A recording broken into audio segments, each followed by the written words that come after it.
and gentlemen, friends, Romans, countrymen, lend me one of those ears. Hello, hello. I am so excited to have you all here, and I can tell that you're excited because there's huge energy in this room, which is always what we want at an event such as this. It's a joyful day, so as soon as we stop talking, these like 5 minutes, you can go right back to doing what you were doing before, I think. I'm not sure. Some of you, I don't know. Anyway, I'm Rosie Allen, and this guy is John Evans, and we want to welcome you officially to the 20th annual induction of the Bay Area Radio Hall of Fame. And this is a big year. This is a banner year. 20 years is a huge deal. You know, people don't stay married for 20 years, so. Oh, come on, I did. Okay. We are your MCs, as if you couldn't tell, for today's ceremony, highlighting our 2025 class. So it's our second annual class here at, excuse me, let me just pull this out of here. Yeah, you're kind of a tall guy. All right, so, yeah. It's our second annual program here at Scott's, and we were really happy to find this location back in March when we held our Women's History Month event here, and we had a really great crowd and a really great bunch of speakers. And so we would really love your feedback about this venue and about the program itself. So don't be shy. You can call me. You can call Rosie. You can call Rachel. Oh, no, don't call me. Don't call you. I'll call you. All right. I'll don't call you. Rosie, but you can call me. I'll take your call. I'll take your call anytime. Or you can go to our website at CHRS Radio and just let us know how you feel about the venue, the lunch, the program itself. We'd really love to hear what you have to say. Thank you. For those of you who may not know, the Bay Area Radio Hall of Fame and Museum in Alameda are all programs of the California Historical Radio Society, which was created 51 years ago. That's also huge. A few years ago, the folks at CHRS had the good sense to hire an amazing woman who is doing great work with the museum and its programs. So please welcome CHRS Executive Director, Rachel Lee. Where are you, Rachel? Oh, see, now you disappear.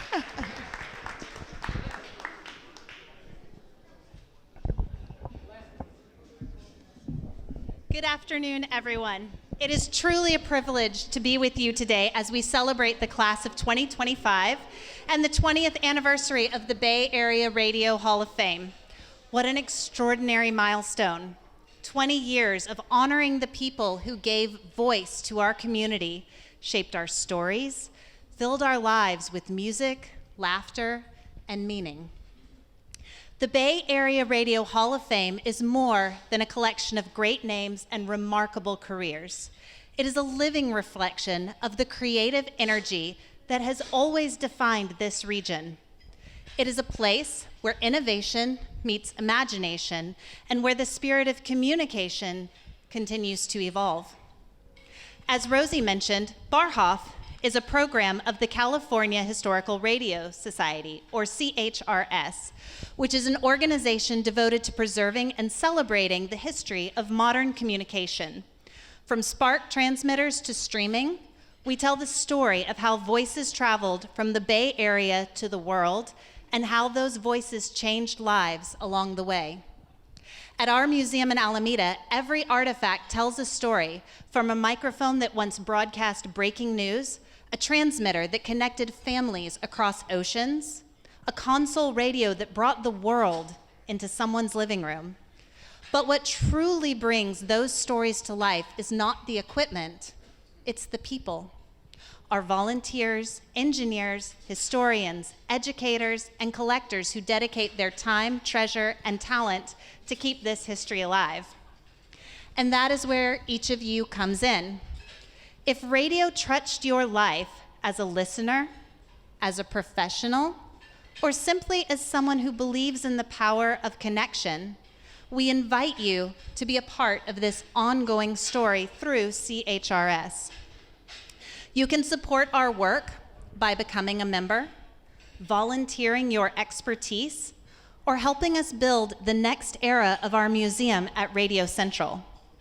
Every contribution of your time in the form of volunteer hours, your talent in the form of professional skills, or your donations in the form of artifacts or monetary gifts, and most importantly, your broadcasting stories and memories. This ensures that the history we celebrate today will inspire the next generation tomorrow. Visit us online and in person to find out more about the amazing things that we are doing. You can learn about the Capital Campaign. There should be a flyer on your table. So, as we applaud the voices who made the Bay Area airwaves unforgettable, let's also commit to preserving their legacy together. Finally, I'd like to thank Alameda Municipal Power for their sponsorship of this event and Rich Roberson for his donation of the wine. Thank you, and congratulations once again to our 2025 inductees and honorees. Thank you, Rachel. Now you know why she was hired. She's amazing. Love her. All right, so the radio technology was perfected in the late 19th and 20th century, but the Bay Area has the distinct honor as the birthplace of radio broadcasting in 1909. And that goes all the way back to the very first radio station, which was built in San Jose by Charles Doc Harold in his School of Electricity. And then that original radio station was known by two call letters. Anybody know what they were? FN, and I don't know what they stood for. I have an acronym, but I won't use it. Okay. In 1921, the call letters were changed to KQW.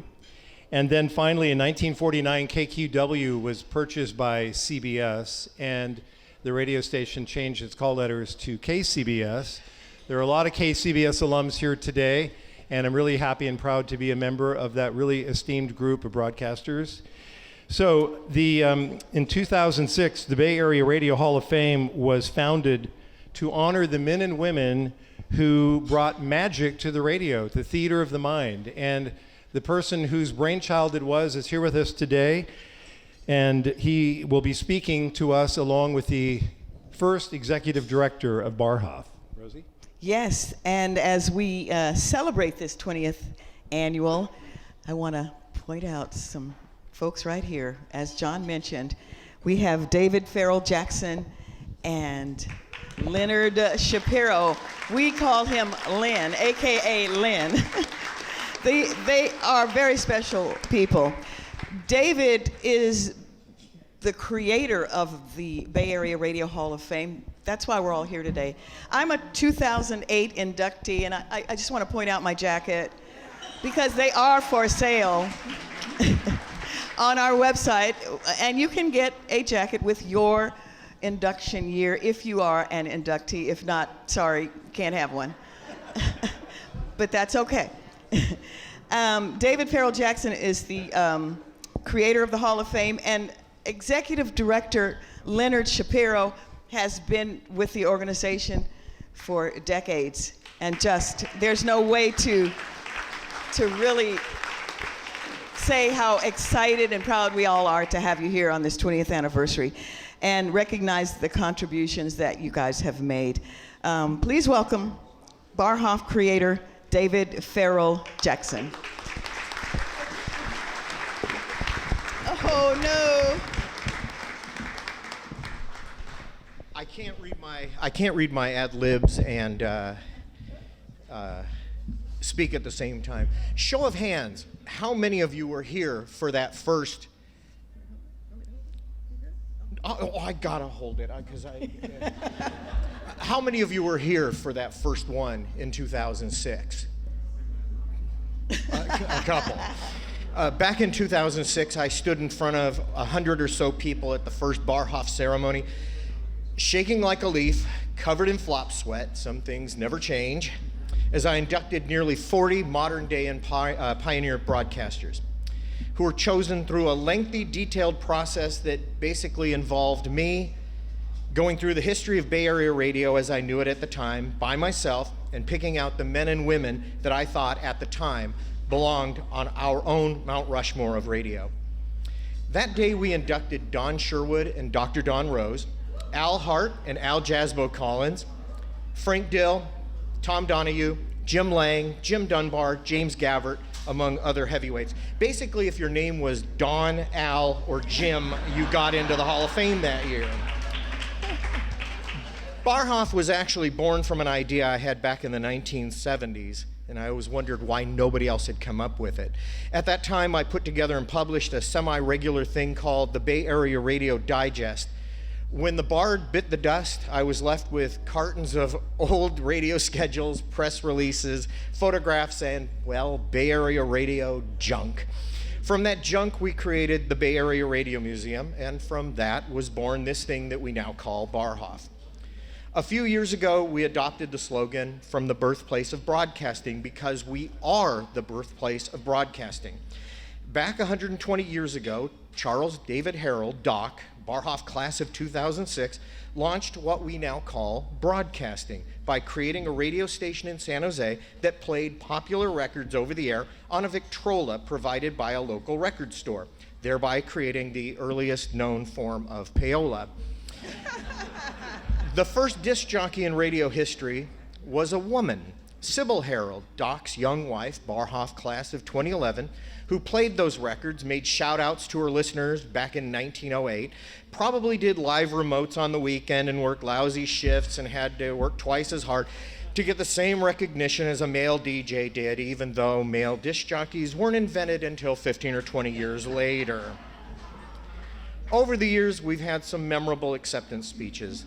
Dan Fouts, the NFL Hall of Famer and former 49ers ball boy, inducted his dad, Bob Fouts, one of the greatest sportscasters in radio history. Alice Potter, who told the story of her most interesting remote broadcast at San Quentin Prison, which resulted in the first and only use of the term gang rape in the history of Barhoff. In 2007, we inducted the marvelous, the wonderful Belva Davis. Miss Davis couldn't be here that day. She had a better offer, so she sent her husband, Bill Moore, as her proxy. As he closed his remarks on behalf of his wife, Bill looked at his plaque and said, "You know what? She's got enough of these. I'm keeping this one for myself," and he walked off. But for me, the most memorable Barhoff speech was the one that gave birth to the Razor Award, and the reason we now have a shot clock for speeches. Ralph Barbieri, the Razor himself, class of 2011, may he rest in peace, tortured me for about a month before that year's Barhoff. Leave this in, take this out, don't say that, say this. And then he managed to show up late on game day and decided to take a seat right up front. After and sometimes during every speech, Ralph waved me over. "Let me read what you're gonna say, leave this out, put that in." And then it was Ralph's moment in the spotlight. I don't remember how long Ralph went on. To me and Len, it seemed, thank you, Clark. For me and Len, it seemed like days, weeks, months. Ralph told every story from every moment of his long and colorful broadcasting career, every person he met, every person who did him wrong, every stop along the way. From our spot at the side of the stage, Len and I tried to flag Ralph down. Hand signals, bonfires, anything, but nothing worked. Finally, Len and I got down on our knees in front of Ralph and begged him, implored him. And Ralph gave us a look and said, "Oh yeah, that reminds me of a girl who visited me one night in the studio, got under the studio console while I was doing my show." You had to be there. Somewhere in that great radio studio in the sky, Ralph is probably still bending someone's ear, wondering why the Giants didn't give Saltalamacchia a chance. At the end of the first Barhoff in 2006, I showed a photo up on the screen of our son Owen, who was brand new. And I wondered out loud if radio would still be around in 20 years. Owen was just a baby, and we soon had another one, Evan, on the way. Both of our sons are now at San Jose State University, go Spartans, and I still wonder if radio will survive. The stations we once loved, KGO, KSFO, KFRC, KSAN, KLIV, they're all gone now or changed to something different. Our kids get their music from Spotify, listen to their sports on an app, get their news from wherever they get their news from. But we still have generations of radio legends to celebrate. Once upon a time, the golden age of radio was the 20s and 30s. Now, the golden age may be the 70s, 80s, and 90s. And before I get the hook, I'd like to thank a few people. John Schneider, whose early research and writing on the history of Bay Area radio formed the foundation of our museum. The late Mike Schweitzer, Barhoff class of 2023, who had the foresight to record hundreds and hundreds of hours of radio in the 1960s, 70s, and 80s, and gave us a head start on creating our archives. Steve Cushman, who had to Steve Cushman, ladies and gentlemen, who has helped to babysit me in this project for more than 25 years. Rachel Lee, who, quite frankly, is the best thing that ever happened to this organization. Stan Bunger, who is in Paris, or in France right now, I'm supposed to mention that. He's helping guide us into the next era of preserving our broadcast history. And the board of directors and members of CHRS who adopted this fledgling project and are helping to grow it into the greatest radio museum in the United States. And especially, I want to thank my partner in crime. I'm sorry, I want to thank my wife, my actual partner in crime, but I also would like to thank my partner in crime, the Crook to my Kipe, the Abbot to my Costello, the Guru. Ladies and gentlemen, would you please welcome Len Shapiro. Thank you, David. Even though you stole a lot of my thunder there, I'd like to thank the board of the Barhoff for giving me this lifetime award. It's been an honor in the last 20 years to help induct some of the greatest radio professionals in the United States into our Barhoff. And I'd like to thank David for letting me share his vision, honoring the best of broadcasting and the birthplace of broadcasting. Barhoff now covers, as he mentioned, 120 years of broadcasting around here. And we've inducted 285 people into the Bay Area Radio Hall of Fame, all deserving.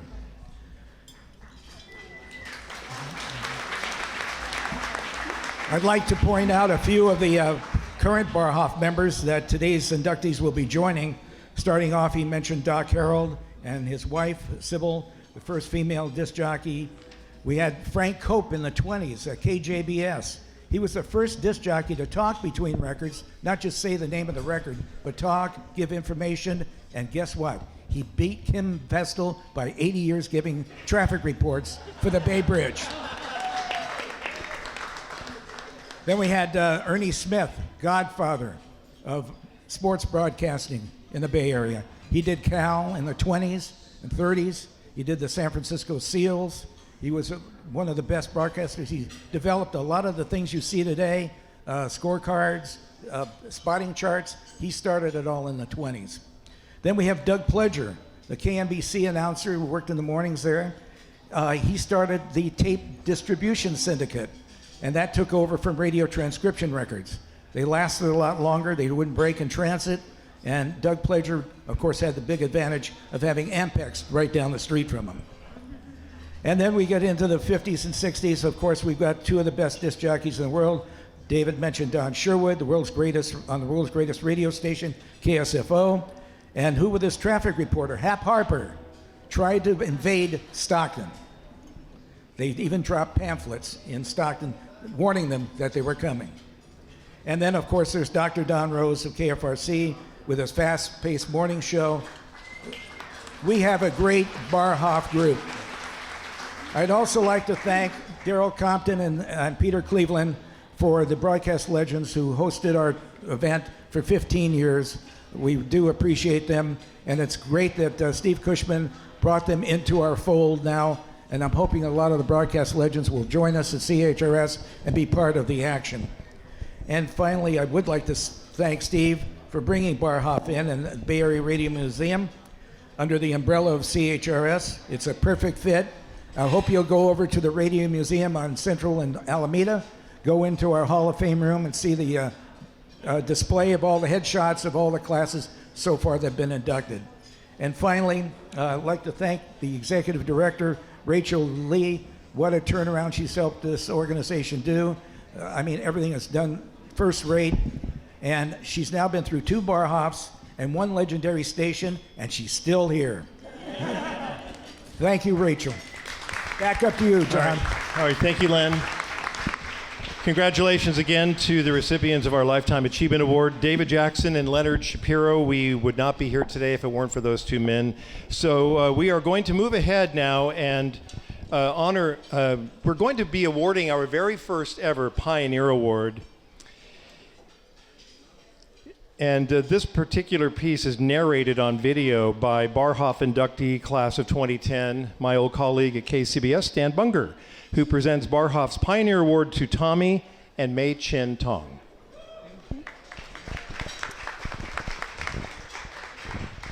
I'm Stan Bunger, and I have a story to share. San Francisco's Chinatown in the 1930s, the largest Chinese community outside Asia. An enterprising young couple starts an appliance store, calling it Golden Star Radio, and makes radio history by launching the first Chinese language broadcast in North America. Working out of Golden Star Radio's basement, Tommy Tong and his wife Mei Chin Tong give Bay Area Cantonese speakers a new window on the world. Though this publicity photo shows Tommy at the KSAN microphone, it was Mei Chin who gave the broadcast its voice. She spoke in measured tones to help ease dialect barriers. Tommy worked behind the scenes as the original idea of selling a few radios in Chinatown grew into something much bigger. The broadcast became known as the Chinese Hour, a mixture of news from California and the homeland, carefully edited by Mei, plus music familiar to immigrants. By offering programming such as Cantonese translations of President Roosevelt's fireside chats, the Chinese Hour evolved into a potent community resource. San Francisco's political leaders took note, realizing that a visit to the Golden Star Radio studios was the best way to communicate with the Chinese American community. The Tongs were heard on 3 Bay Area stations over a remarkable 40-year run. Tommy Tong died in 2001, and Mei Chin Tong passed away in 2010. Today, the sign above their store remains to jar memories of them. The Bay Area Radio Hall of Fame is proud to share their story and to induct them as pioneers.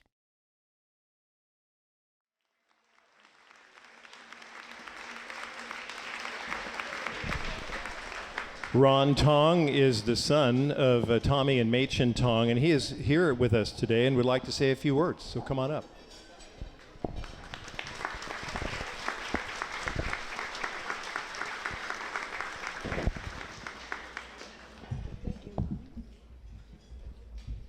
Well, the video says it all. My family wants to thank everybody for this recognition of their life's work. It is deeply appreciated. Thank you. And thank you. Thank you, Mr. Tong. And congratulations to your entire family. California Historical Radio Society is sponsoring the restoration of the historic Golden Star Radio neon sign. That's at 845 Clay Street in Chinatown. It's in preparation for applying for historical landmark status with the city of San Francisco. The majority of this project has already been funded by a generous anonymous donor, but there is still room for everyone to become part of this historic restoration. So please visit our website at chrsradio.org if you would like to donate. Each donation, of course, is very important to us and very much appreciated. And if you feel so inclined and you are happy and you brought your credit card and your check and you robbed your piggy bank today, you can donate today. See Rachel at the entrance desk where you came in with your card or your cash or your check if you would like to donate to this effort today. Don Sherwood billed himself as the world's greatest disc jockey. His legendary morning show on Golden West 560 KSFO scored mega ratings in the 1950s and 60s. The Bay Area Radio Hall of Fame's Don Sherwood Award is voted on each year by the public to honor the most popular Bay Area on-air personalities. I have never won it. Since its inception in 2017, the Sherwood has been awarded to Chris Jackson, Brian Sussman, Dan Rusanowski, Ron Owens, Sarah and Vinny, Brent Ferris, Kevin Radich, and one broadcaster. Is this true, or is this like one of those 25 stories? That you've won this award 3 times? This guy's won the award 3 times. That's a shocker. For me, that's a shocker. I mean, no, congratulations, John. That's really a huge achievement. All right, so this year's winner of the Don Sherwood Award is my dear friend and confidant and former KFRC and K101 alum, Sue Hall. Woo-hoo! Woo-hoo, Sue!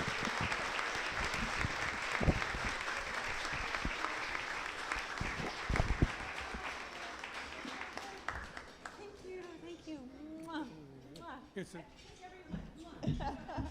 I need this? Okay. Do I need it? Yes, I do. How did this happen? I certainly didn't campaign for it.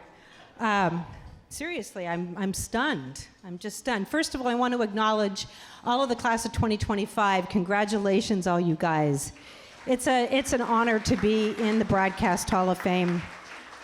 And I love you all. I'm so happy for you. So just briefly, I'm not going to spend a long time, but I grew up here. I'm a Bay Area brat, and I used to listen to the Don Sherwood with my own father. I guess Dad was driving me to school or something, but Don Sherwood was my dad's go-to guy. It was my go-to radio station, go-to morning show guy. So I soaked up a lot of that from Dad, and just fond memories. But the big deal was, would Don Sherwood even show up for work? That was the big mystique about Donnie Babe, as he was known. The 60s in Marin, where I grew up, I ended up spending a lot of time admiring radio, listening to radio, and then, ironically enough, fast forward to high school, went to high school with a kid named Gavin Lang, whose dad was Jim.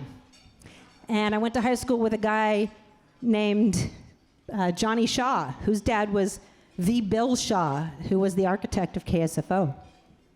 And I went to high school with a guy named Todd Osborne, whose dad was Jim Osborne, longtime general manager of KGO TV, Channel 7.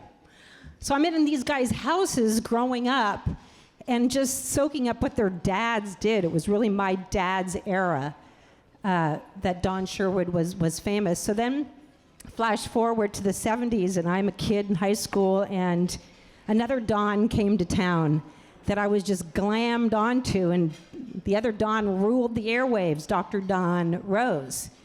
And so I was just sort of by osmosis picking up all of these wonderful people and eras of radio that really stuck and impressed this little girl. So I want to thank, after getting to KFRC and working with Dr. Don, that mobile studio out there, by the way, was my very first job at KFRC. It was brand new. Phil Lurza and Kent Hedberg, who is here today, they built that beautiful studio out in their driveway, and I was hired as the first gopher, as Kent likes to say, mobile studio coordinator. So that's my baby out there. And thank you to Chris Sharp and his buddy Brian Schaffer, who have kept that thing rolling and restored it. And Phil Lurza would be very proud. He is very proud. So thank you for that. Marvelous Mark McKay, Dave Sholin, they're both here. They're both my mentors and grew up listening to you guys. And I love you. Thank you, Dave, for all you've done in my career. Bill Lee, before he was Broadway. Harry Nelson, who basically, both of those two gave the name The Sturgeon to the mobile studio. Long story, you'll read it on Facebook.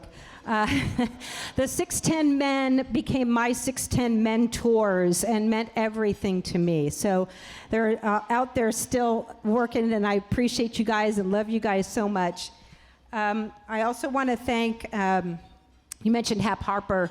I want to thank his wife, Lori, for writing the book about Don Sherwood. If you haven't read it, read it. It's great. It just dives right into the vibe of San Francisco in the 50s and 60s. And you really, if you're into radio, you really would enjoy the story. So thank you to Lori Harper for writing the book, The World's Greatest Disc Jockey. Thank you to Greg Sherwood. I was hoping Greg would be here today. Greg Sherwood is the son of Don. He, Don Sherwood, can you imagine growing up with Don Sherwood as your father? Greg has some amazing insights. And so thank you to Greg for spending some time with me and sharing what it was like being Don Sherwood's father. Again, we get back to the dad theme. You can kind of see where I'm going here. And I want to close by thanking, is Don St. John here? I thought Don St. John was going to be here, but Don St. John wrote me this sweetest note when I was nominated for the Sherwood Award, another 6'10" man in my life. He wrote, and I'm quoting now, "What a beautiful full circle moment for you, Sue. Your reflections read like a living bridge between eras. To receive an award in Don Sherwood's name while having grown up in the orbit of his contemporaries is more than serendipity. It's a legend in motion." I couldn't make this stuff up. I mean, and then he says, your timeline sharing your own San Francisco radio journey in 1980 KFRC, just as the curtain was falling on that golden age, feels like a handoff between generations. Thank you, Don St. John, for these words. They are lovely, and they mean everything to me, and it wraps up what it feels like standing here right now. So thank you. Congratulations again, Sue Hall, the winner of the 2025 Don Sherwood Award.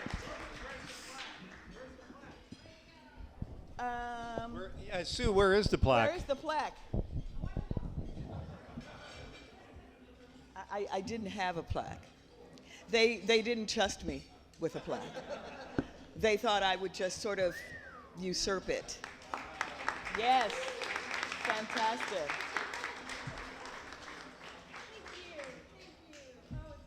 Yeah.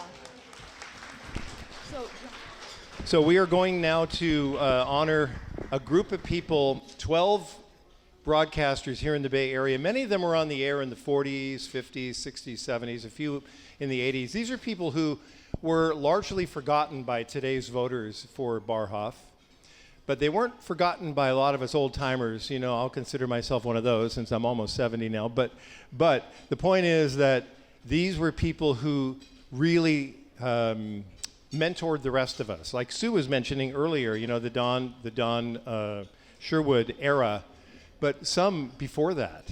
So we have a video that Sam Van Zandt was kind enough to put together, and we're going to play that for you right now. Hi, it's Sam Van Zandt, and I'm excited to be kicking off this year's Barhoff celebration by honoring some of the great broadcasters who lit up our radios and our lives through the years. These talented legacy inductees deserve our recognition and our respect. I was proud to work with our first two legacy candidates at KNEW. They are Ron Baker, who came to KNEW in the late 1960s as sports director, moving to news in the 1980s. And Ron was a really witty guy, but he also was a serious journalist, stepping up big during the Loma Prieta earthquake and Oakland Hills fire. He loved his community, once opening his home to entertain KNEW listeners in support of the American Diabetes Association. A popular KNEW DJ for over 30 years, Bill Collins was always the smartest guy in the room, but he never made you feel dumb. He was a kind, a curious, and consistent DJ. His warm, friendly voice was comforting. On the air during the Loma Prieta earthquake, Bill stayed for days providing information and a calming presence. Bill loved his family, his cats, his astronomy, and his listeners. His sign-off said it all. Thanks for turning me on, good friend. Jack Hayes was a familiar voice on KLIV, KYA, and KNBR in the 1960s and 1970s. After stints in Illinois and Oregon as a teenager, Jack moved to San Jose's KLIV in the early 60s, where he found many fans, including this young listener, me. Jack Hayes was also a successful voice talent and concert promoter.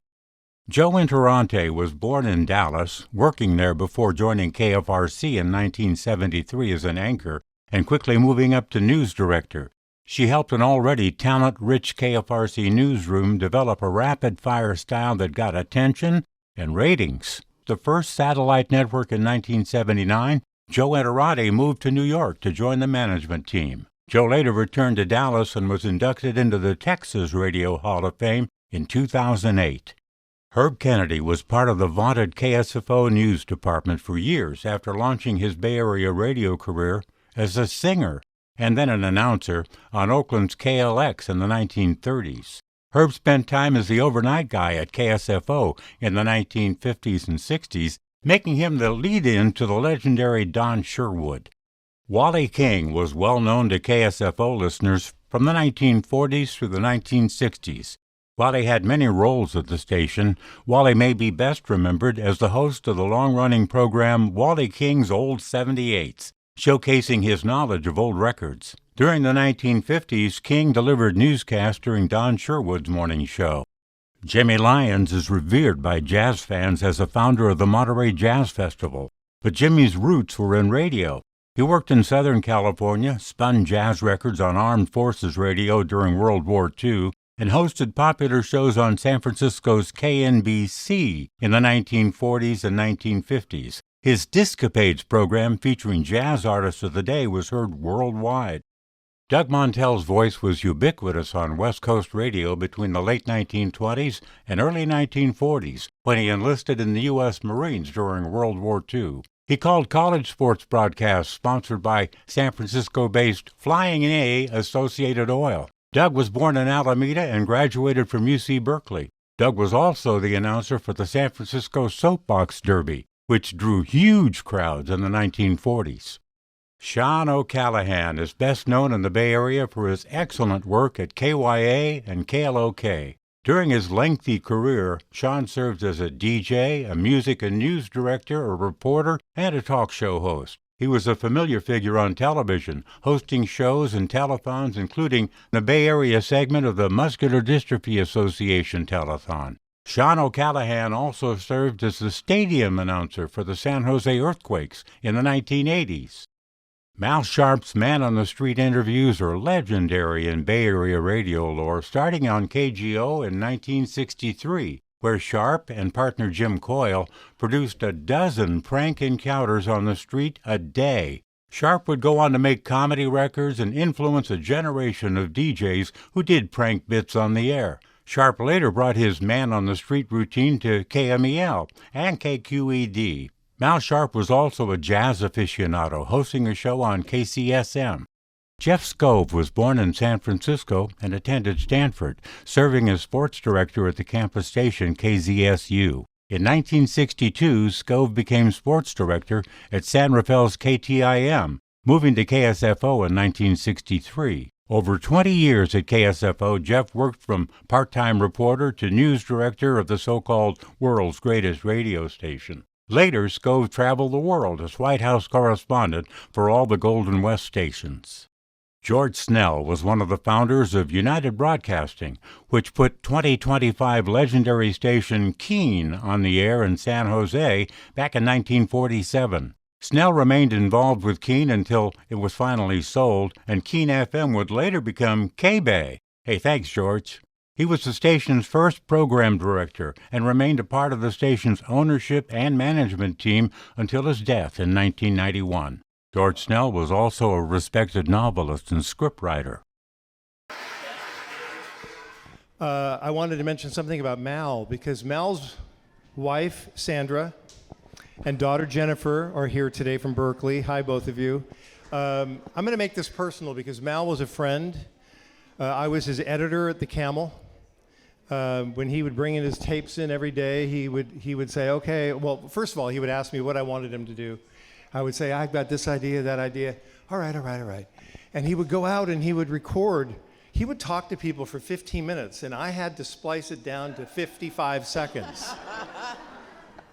And we would cut these segments out of the tape, and I would tape them to my reel-to-reel machine, and then I had to keep a log of all the pieces so I could put them back in, You know, it was a mess, but it was so much fun because Mal, Camel Audience got him. You know, I mean, he was the camel.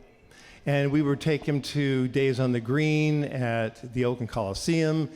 And, you know, he was kind of like, he was old enough to be my dad, but he was my friend.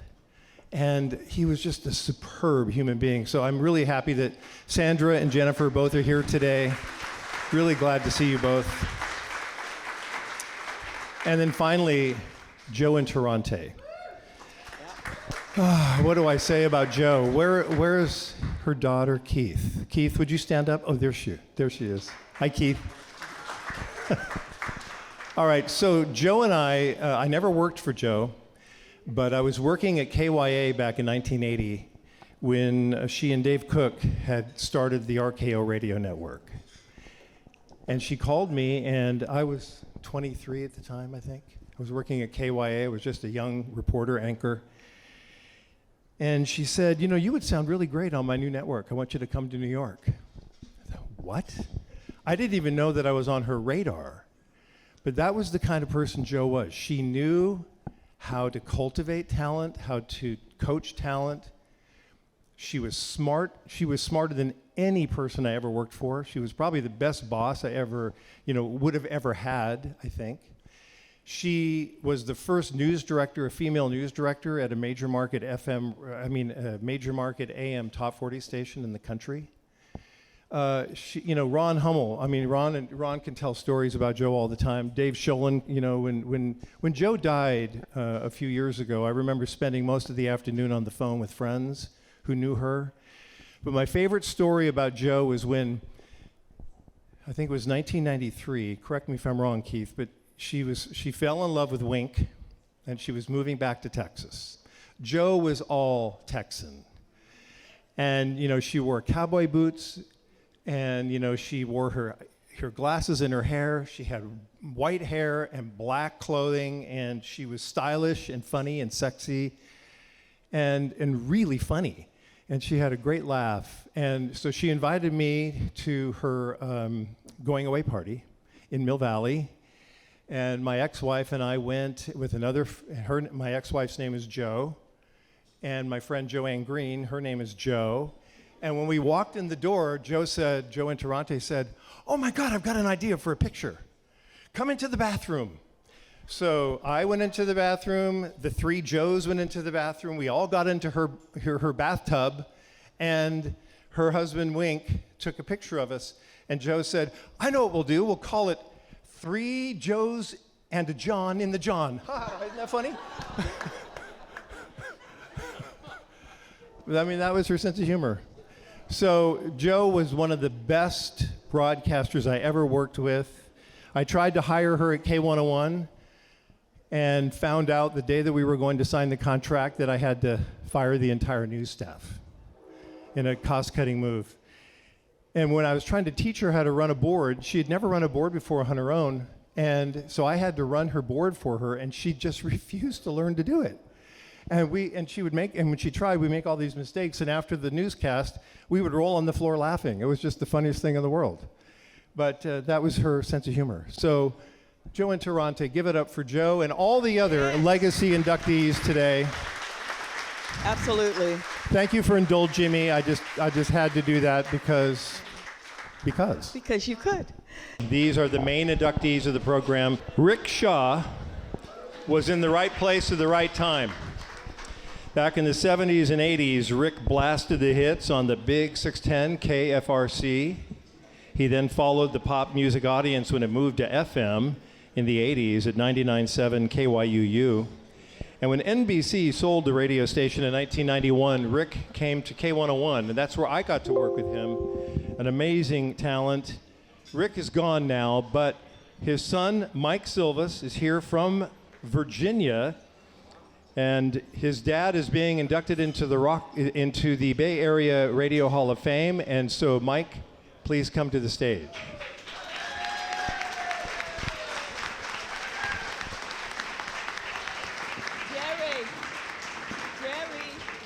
Jerry's not on his job. Jerry Dove. Mr. Dove. we have another player in this game. He's got to look it up first, his speech. Thank you, everyone. Special shout out to John Evans. Thank you for helping make this possible. And Don St. John, if you're here, thank you for tracking me down. I know it wasn't easy to find.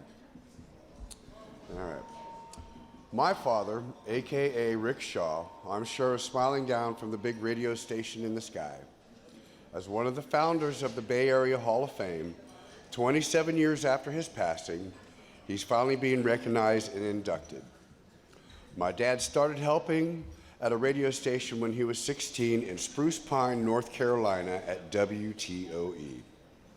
One night there was a snowstorm and the scheduled disc jockey couldn't make it, so they called him. He knew then that radio was his calling. After his high school, he hit the ground running. One of my first memories is accidentally knocking the radio station off the air with a paper airplane. We moved all over the United States, Denver, Houston, New York, Pittsburgh, Dallas, and finally the Bay Area, when he started to work for KFRC. He would sometimes bring me along to the radio station. Sometimes I would sneak into his car and hide in the back seat and reveal myself once we got there. Then he had to take me. I used to play around in Dr. Don's studio with all his noisemakers and sound effects. Sometimes I took requests on the request line. I never had to buy an album, remember those? I got to go to a lot of events. I never had to buy a concert ticket. And when it came to my father being a radio personality, it was really a privilege. He also taught at UCSF.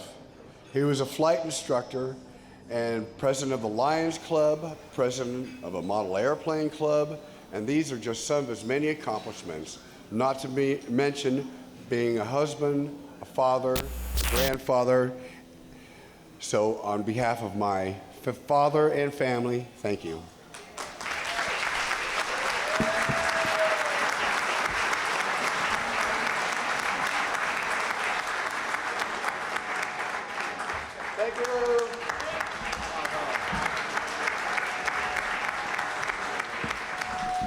Lisa Carr has been a trusted and reliable traffic reporter on many marquee radio stations in the Bay Area, including 96.5 Coit, 107.7 The Bone. I've always wanted to say that, never could.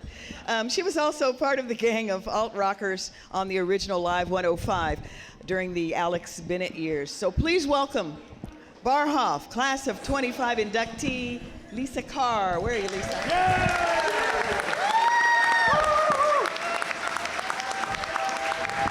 I'm over here. She's on her way. Thank you so much. I'm Lisa Carr, and I've never worked a day in my life. No, we want to see you. Oh, you can't come down? Okay, well, we'll let you stay there then. Well, it would take my whole 4 minutes to walk up there. Aging, it's a gas, let me tell you. Anyway, I'm Lisa Carr. Never worked a day in my life, and that old saying really does apply here. You find something you love, and it'll never feel like work. In 1978, I was a 19-year-old East Bay College student, already bored in my first year, chasing a journalism degree. And while wondering what I really wanted to do, a drunk driver changed my life one night. And suddenly I had a lot of time to lay around and think about it. And after my recuperation, I was beyond excited. I landed a receptionist job at my favorite freeform progressive rock station, KTIM in San Rafael. Anybody? You know, I thought, I can always go back to college, right? And that really didn't happen. I wanted to see what this radio thing was all about. Now, even typing and answering phones there was fascinating. And imagine the day, a couple of record reps walked through the doors with Peter Frampton. And he says, "Hello, love." And after I picked myself up off the floor, I really had no idea what I said back to him. I did know, though, that I just met my first rock star, and I was going to love radio. Now, whether they knew it or not, everyone at KTIM was a mentor to me in one form or another. But Michael Knight, he's in Southern California. This is all his fault, all this. This is Michael Knight's fault. I want to thank him for inviting me to be a part of the morning show there and letting that radio bug bite me. And the late PD there, Cody Ryan, who was wonderful, came to me in November of '79. Anyway, nobody wanted to do the overnight shift on Thanksgiving morning, and that's how I found out how the radio thing works. About a year later, I'm sending out air checks for the first time. I didn't really know how to do it, but I had to temporarily move back in with my parents. And one day my dad says, you know, I think you need to go out and get a real job and play with your records on the weekend. And I was like, them's were fighting words, to say the least. I said, you know, I'll show you, Dad, and I'm going to move all over the country for the next 10 years. And I did. And God bless him and my mom. They were very supportive. And Dad eventually accepted that I did indeed have a real job. Now, in 1989, Joe McConnell brought me back from Minneapolis to the Bay Area to do traffic for some crazy morning show guy named Alex Bennett. And it was not just mornings, though. Live 105 is where I turned into the Swiss Army knife of radio. You want traffic, a jock shift, interviews with bands, production, fill-in news. I did it all, and learned that sleep is highly overrated when you're young. Live 105 was probably the best and most fun 10 years I spent in radio. So thanks to Richard Sands, Alex Bennett, Lori Thompson, everyone that made it so great. And there were so many legends I got to work with along the way. Stephen Seaweed, Tim Jeffries, and the late Billy Steele, Bill Conway, Jack Culp, who's right here at my table. Love you, dude. And Ellen Hyatt. There were a lot of proud moments along the way, but the two that stick out was a call I got on the Live 105 request line one night from a guy who told me that when he was a kid, he listened to me when I did K-Dawn nights in Salinas. And he said he would mimic my breaks so he could be a DJ someday. And I thought, how cool is that? Well, what are you doing now? It's 15 years later. He goes, oh, I'm the PD over at Z95 here in the city. I'm Marcus D. Nice to meet you. Made me feel old. And finally, there was also a brief time where I was really wondering if this radio thing was allowing me to make a real effect on the world. Was I doing good somehow or making a difference? And I got a call one night from a boy who didn't sound any more than about 12. He wanted to make a request, but he was talking very quietly, and I asked him why. He said, I'm not supposed to have my Walkman in bed. I'm a big fan of yours. I listen every night. You make me laugh. I put on my headphones and turn it up so I don't have to hear my parents fighting and screaming at each other every night. I know, it gets you right there, doesn't it? And there you have it. That's another old saying there. You never know who's listening. So finally, thank you to my husband, Lauren, for all those disruptive 2:45 a.m. alarms over the years. My best friend and fellow radio head, Kath Lauritsen, for talking me out of quitting about 100 times. And of course, my family. They say it takes a village, and most of my village is here today, so come on by and say hi if you'd like. And thank you to everyone on the board for my nomination and the terrific support from Rachel Lee and everyone at CHRS, especially everyone who voted for me, of course. This is just the biggest honor and the true culmination of over 4 decades on the air. Thank you so much.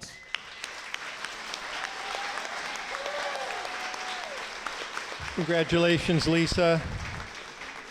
Our next inductee is Bob Harlow, who made a name for himself in radio management in the South Bay. He ran the AC powerhouse, KEZR, flipped the cat to top 40 on FM, and he did his best to corral the cool kids at the rock station 92.3 KSJO. And in the early 2000s, Bob returned to the Bay to run classic hits KFRC when it moved to the top of the dial at 106.9. Bob has come here today from Portland, or just near Portland, Oregon. And can you confirm for us that Portland is not burning down? All right. Ladies and gentlemen, Barhoff 2025 inductee, Bob Harlow.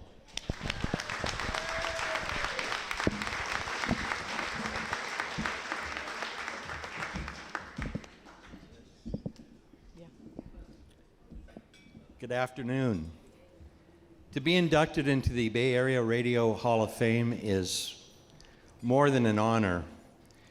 It's a homecoming. My journey in radio began in the South Bay at KZR in San Jose when they were in a closet at radio station KXRX, and then finally moved to their own studios. I was there for that. It was a great place to work. It was like family.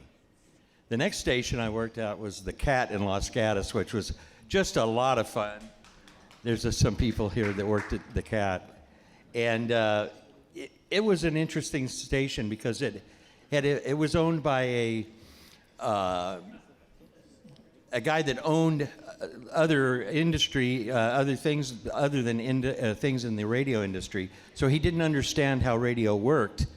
And the first day we went on as Top 40, he came in and asked the general manager, "Well, where's the coin machine?" And my boss said, "Well, what do you mean?" "Well, when they go in to play the records, don't they pay us?" And then he wanted to know how much it would cost to join the Arbitron Club.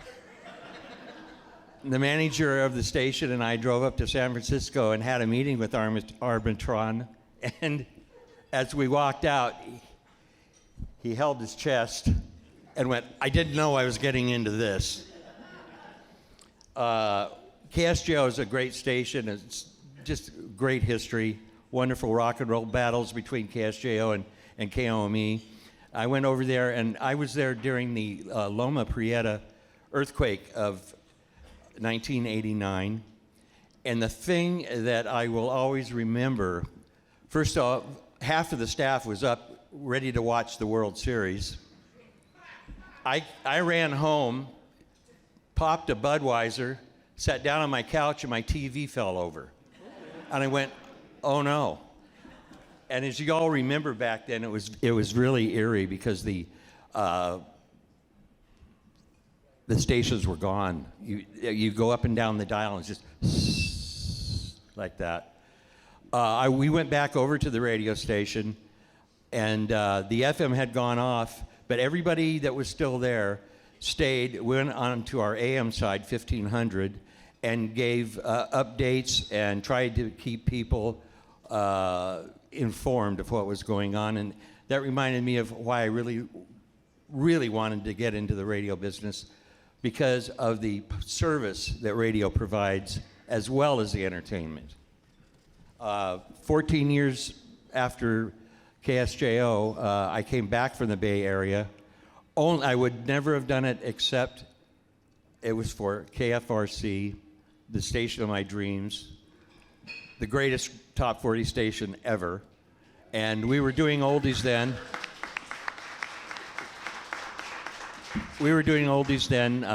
On 610 and 99.7 before we moved up to 106.9. When I was there, that was when they sold the AM side, and 610 went away, and it was kind of a sad day for everybody that had worked there and was working there at the time, to lose 610. But 610 is still around. As you can see, the memory of 610 will always be around. It was a great time to work there, and I can't thank the people that showed me how that station worked. The greatest engineers I have ever met. Kent's here. I know he's around. I think I saw him outside. George. I just love my time there, and I just want to thank my family for putting up with 40 years of radio, and fortunately we stayed on the West Coast most of the time. I love the Bay Area, and I'm so thankful for this great honor today. Thank you.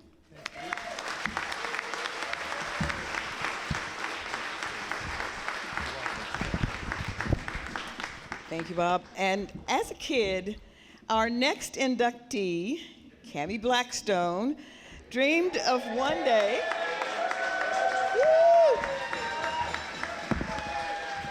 She had a dream that one day she would be playing the hits on 610 KFRC. And she got her wish. After years as the morning traffic reporter on KNBR's Frank and Mike show, her success at KNBR finally led her to KFRC when the station switched to oldies on AM and FM. Cammie, of course, was a hit. First in the afternoon with Ron Parker, then in the mornings with Dean Goss. So please welcome, as if you haven't already, Barhoff, class of 25 inductee, Cammie Blackstone.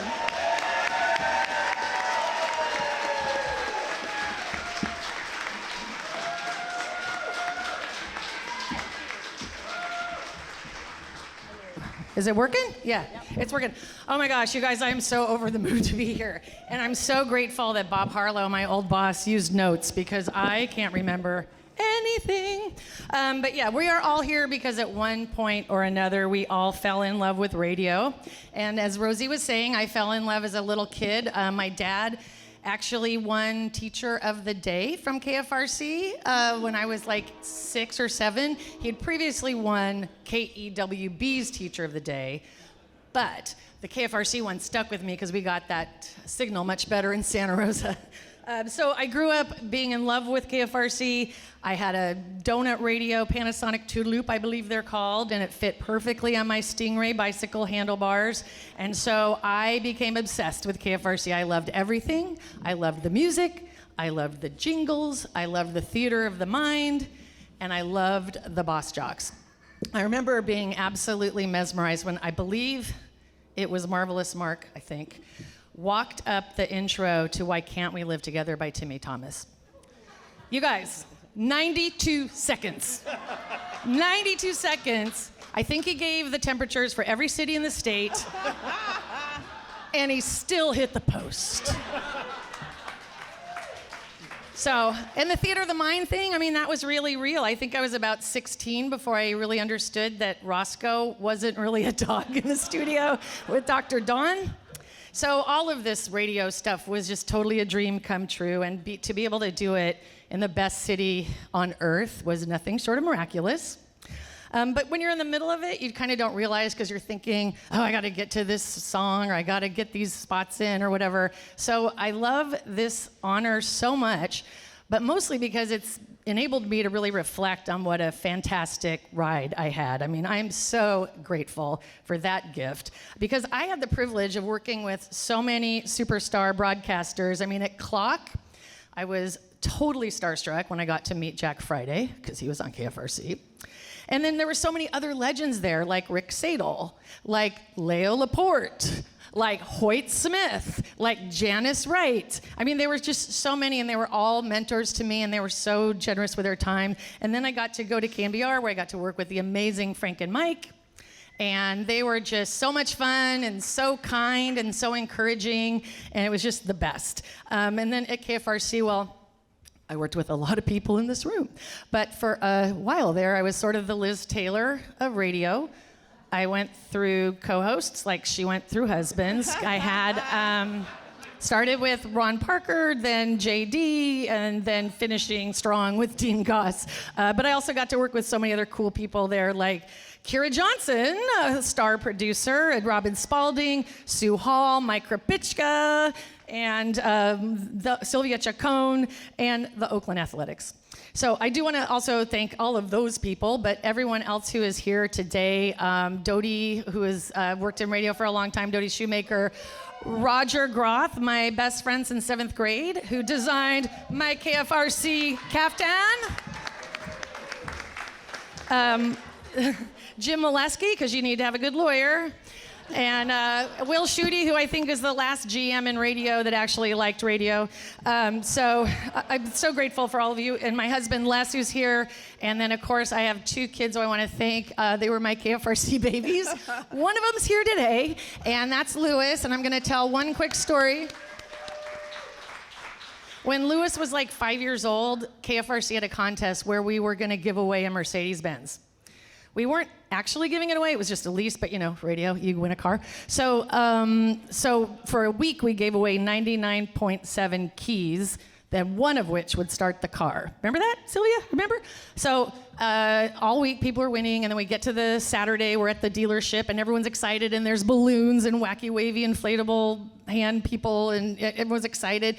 And Lewis is 5, so he's getting like swept up in the moment. And I was trying to do call-ins, so I was like, shh, be quiet. And then our promotions guy said, I'm just gonna give him a key, whatever. So they gave Lewis a key, and they told him to go to the end of the line. So the first like 5 or 6 people come up and they put the key in the ignition, nothing. And then the next like 5 or 10 people put the key in the ignition, nothing. And I'm looking towards the end of the line, and I see Lewis getting more and more excited because every failed attempt just meant he was that much closer to winning a Mercedes-Benz.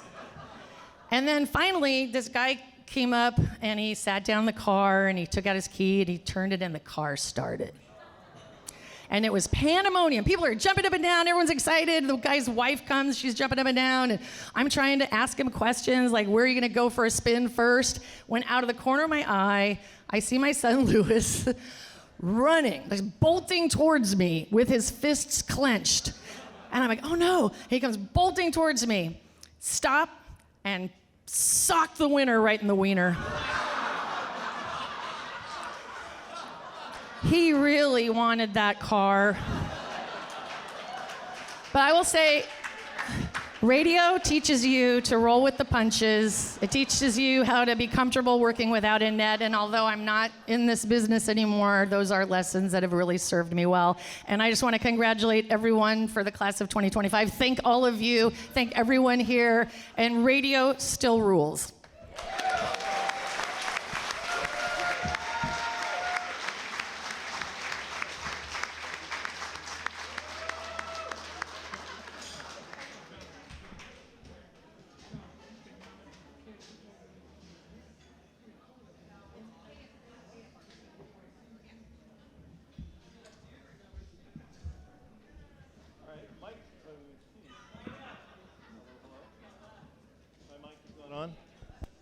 There we go. Mike Smith was a loyal CBS employee, and it meant the world to him to retire when CBS sold all of its radio properties in 2017. He spent years at KCBS, Columbia Square in Hollywood before he headed north, where he worked for 31 years at the San Francisco cluster, which included KCBS, Alice 97.3, and Live 105. Ladies and gentlemen, Barhoff 2025 inductee, Mike Smith. Hello. Hey, John. Boy, I have to follow Cammie's car story. Wow. I tried to explain to John this is the wrong side of a microphone for an engineer. But while I'm here, testing. Are we okay? Are we good? Okay. All right. Good afternoon. It truly is an honor to be inducted into the Bay Area Radio Hall of Fame. My radio adventure began when I was 12 years old and received a Westinghouse 6-transistor AM radio. I was fascinated with the voices and music coming from out of that little plastic box. At night, the real magic would happen when I could receive stations from 500 to 1,000 miles away. I would fall asleep with that little earpiece in my ear. That little radio sparked a curiosity for broadcasting and radio engineering. I followed that curiosity to Cal Poly Pomona, where I studied engineering and built the technical foundation that would carry me through my career. Needing money for college, I got a job as an engineer at a local radio station, KWOW. I still remember the excitement I felt when I walked into that building. I could see into the air studio, and through the air studio into the transmitter room, and the glowing tubes of that Bauer FB5000J transmitter. I was hooked. I couldn't believe they were going to pay me to work there. That family-owned local radio station gave me the hands-on experience that no classroom ever could. In 1980, I was hired by CBS Radio in Hollywood. There I was, 26 years old, and I'm walking into the historic CBS Columbia Square on Sunset Boulevard to begin my engineering career with CBS. Amazing. In 1996, I made the move to the Bay Area and the CBS radio stations here. I had a great team of talented engineers who shared my passion for excellence and integrity And together we kept the signal strong, the shows running, and the listeners connected. To be recognized today by this community, my San Francisco radio family, people who understand this crazy and wonderful business, means more than I can say. Thank you to all the broadcast professionals I have had the pleasure to work with through the years. That kid with the 6-transistor Westinghouse radio never stopped being amazed. And today I'm humbled to be honored for doing what I loved. Thank you.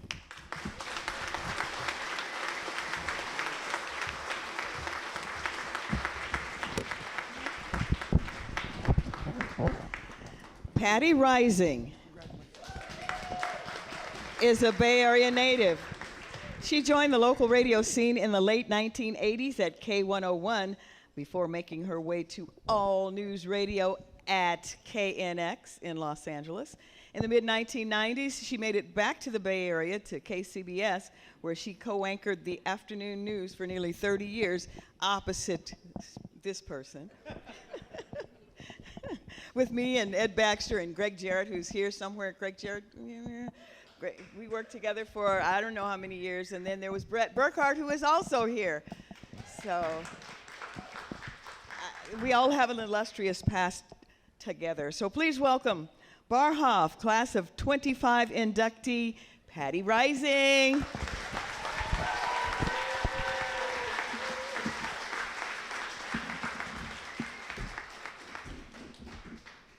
You know, I'm not sure I ever envisioned being here at the end of my career when I first started out a million years ago at KPRL, KWDB in Paso Robles. So when I first started there, it was an AM news talk and an FM country music station. And I did news for both. And I went to the receptionist, who was about my age, and I said, what is there to do here in Paso Robles? And she said, do you have a boyfriend? And I said, nope. And she said, well then, nothing. And then I found out that the best bar was attached to the bowling alley. And every weekday morning, the funeral home would call and dictate obituaries that I would read live on the air. Now, back then, the Mid-State Fair was a huge deal. I think it still is. And somehow, me and the morning DJ on the FM side, the country side, were chosen to take part in a competition to see how fast you could put boxer shorts on a calf. You know that phrase everybody says, it's not my first rodeo. Well, it was my first rodeo, and I was terrified. So the Mid-State Fair people took pictures, and I got back a glossy 8x10 black and white, and it shows me standing on the far end of the arena, as far away as I could get from the cow, holding this giant pair of men's underwear. And the morning DJ, who I think roped in high school, he wrestled the calf to the ground. So I gave the picture to my parents, and they lived here in the Bay Area, and my dad put it on the refrigerator. And then when his friends would come over, he would say, remember my oldest daughter, Patty? She could have gone to law school. So that began my great radio adventure. I don't regret not going to law school. So I went to K108 in Sacramento, which taught me this really valuable tool of how to use sound creatively to make radio news stories very interesting. And it led to a bunch of sweet gigs. Now, the wildest by far was KNX in LA. It was my first foray into CBS All News. So it was the post-riot O.J. Simpson murder trial era. I was a general assignment reporter. I was one of many reporters that trailed O.J. on the slow speed chase in that white Bronco. Now, technically, my daughter Kendall, who is here, was along for the ride as well.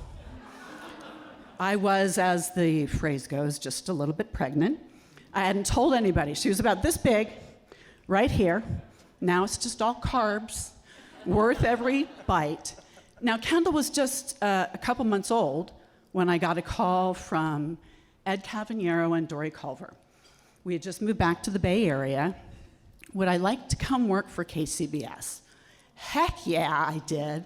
I became just a really small part of a big newsroom of the most talented radio journalists in the country. Too many to name or even accurately tag on Facebook.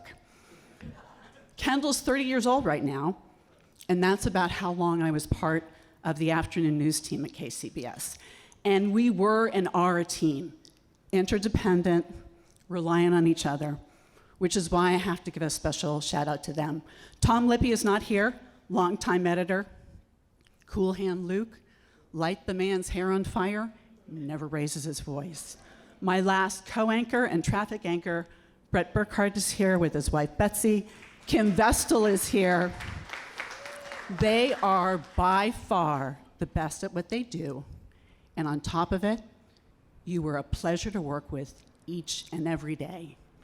That is such a rare gift. Also a gift, Kathy Whitman, a reporter now, a producer then. During COVID, we were down to a skeleton staff. It was me, Kathy, and Tom during COVID. Everybody else was remote. We could not have done it without you. Last but not least, my children. You've heard me reference Kendall. Jake, my son, is here. Every night when I came home from work and I'd be making dinner, he inherited my love of news. He'd come with his laptop open. Mama, tell me what you talked about today. I love you both, and I'm very proud of you. Thank you.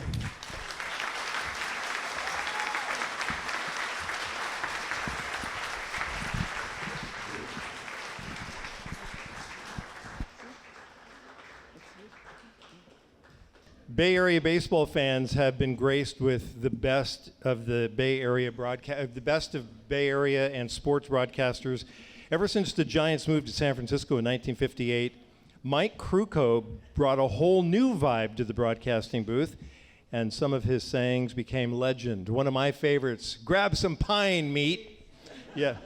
Ladies and gentlemen, Barhoff class of 2025 inductee Mike Krukow could not be with us today, but he is here on video.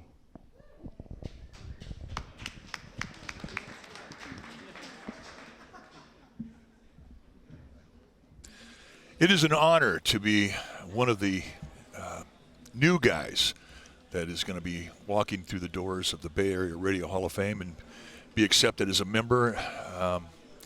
It honors me, it honors my family, and I can't thank you enough for that distinction. My journey in the world of radio started way back in the 70s when I was first interviewed by Frank and Mike on KMBR in the morning. And it was just an interview, but it was the way that they did it that was so intriguing. And I became big fans of them, and I never missed them and whatnot. And then when my playing career was over, I got the opportunity to be on radio. And my first attempt at it was when I partnered with Hank Greenwald, the brilliant broadcaster with the Giants, and I'll never forget my very first day. I learned some valuable lessons. Number one, he said, and here we are, and Mike Krukow, the new color analyst here for the radio. And Mike, welcome aboard. Thank you, Hank. And anyway, the game starts, and the very first hitter, the second pitch, he goes, and that's a curveball, low ball 3. And I said, Hank, that was a slider. And he looked at me and he said, "Not on this broadcast." Lesson number 1. The other broadcast, by the end of the day, it wasn't a very good day for the Giants, and they got beat badly. And at the end of the game, he looked at me and he goes, "Just remember this. Just because the game was bad does not ever give you the privilege to have a bad broadcast." Lesson number 2. And there would be like 1 or 2 lessons every day with Hank. And I remember those 2, but the one that probably hit me home the hardest was one day the game was going on and there was a pitch, and then I went into this long explanation as to what it is, and I was halfway into my explanation, and the next pitch came, and Hank goes, "Outside ball 3." He cut right into me, and I looked over at him and he goes, "Remember, you paint your word pictures and get out of the next pitch." Okay. 3 valuable lessons. Years later, when I partnered with Lon Simmons, I learned more valuable lessons. I was in Pittsburgh one day, and he comes up to me and he says, you're going to do play-by-play. I go, no, I don't think so. And he goes, no, you're going to do play-by-play. And it was intimidating. So my first attempt at play-by-play, there was runners in first and second, and I was nervous, and I was just horrible. And here's the pitch, and there's a pop-up right to the second, and the runners go, and he cut, triple play, it's a triple play, the worst call of a triple play in the history of radio. And I was just so downtrodden and distraught, and I was just crushed. And he looked at me and he says, well, don't worry, at least you got the outs right. Thank you, Lon. And afterwards, he knew I was feeling it, and he said, just remember this, you're never as bad as you think you are. And I looked at him, and I looked up, and he says, and you're never as good as you think you are either. Great lessons from the masters. The key to my success, great partners, and a great audience. Dwayne Kuiper told me something, and I'll never forget it. He says, when you're doing radio or TV, and you're doing it to the Bay Area, don't try and BS the fan base, because they can smell it from miles away. Great advice. So to all of you and all the Hall of Famers, the men and women that preceded me, thank you for letting me into your house. It is something that I will take with me to my grave, and my family thanks you. I love it.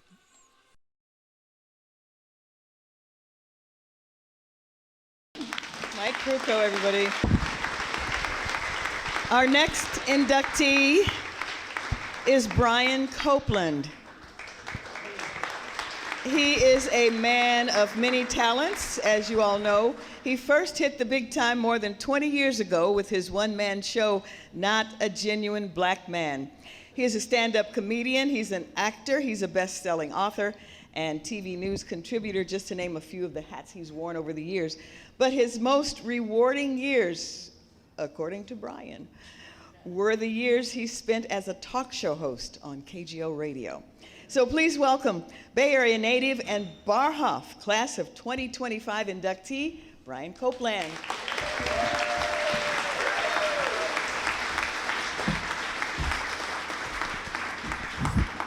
Thank you. I had to look up the words imposter syndrome before I came up here. I'm so incredibly honored. This is the greatest honor I've gotten in my entire broadcasting career, and I don't see how I'm going to top it, because radio I was one of those kids who at 10 o'clock at night when I was supposed to be asleep had the covers over my head and my transistor radio and my little plastic earplug in, listening to the radio. So just quickly, a couple of just people I want to acknowledge. There are 4 people, a lot of people are responsible for me being here, but 4 in particular that really, really helped make my radio career. I spent 27 years at KGO Radio. And first off is Alex Bennett, who put me on his Live 105 show every Friday for 5 years and taught me how to be comfortable on the radio. Second person is Sam Van Zandt. Sam Van Zandt, who let me write comedy bits when he was on KNEW and had a segment called the Sunday Funnies, and I would write comedy bits for him. And those comedy bits led me to KGO, where I met my next mentor, somebody, by the way, who I'd like to get a big hand for because he's not able to be here today, but it is his 80th birthday. Ron Owens.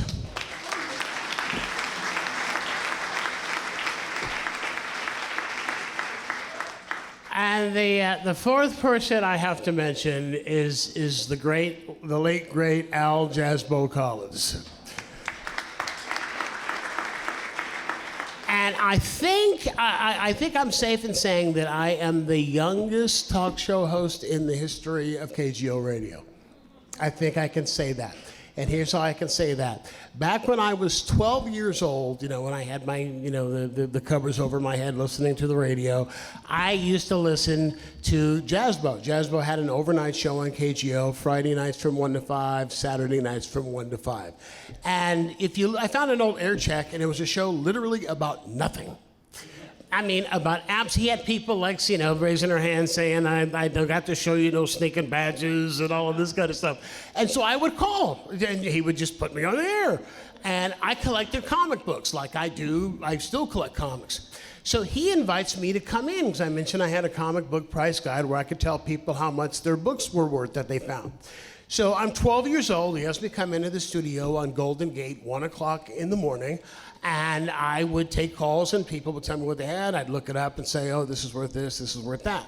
Okay, I did this about 3 or 4 times. And the thing I noticed is that Jazzbo would have these horrible coughing fits, awful coughing fits. So one day we're on the air one night, and there is some guy rambling on about some Archie comic or something we found, and Jazzbo starts coughing. And he turns off the mic, looks at me and says, punch up some calls, kid, and gets up and leaves. And I look at the producer, Juan Escobar, who just goes... And so I started going, hi, you're on KGO with Brian Copeland. Hi, you're on KGO with Brian Copeland. And that is the first time that I hosted radio. 12 years old. And just last thing real quickly I want to mention, I want to thank my children. They have followed in the radio broadcasting footsteps. My son Adam is on KNBR. You can catch him on afternoons, and he does a pre- and post-game show for the 49ers. My daughter Carolyn, who my wife was pregnant with when I started at KGO, 25 years later became my final KGO producer. And she is here. And my son Casey, who's a musician who is also a board op for KNBR. So we're a radio family. So thank you very much for this honor. I will cherish it always. Thank you.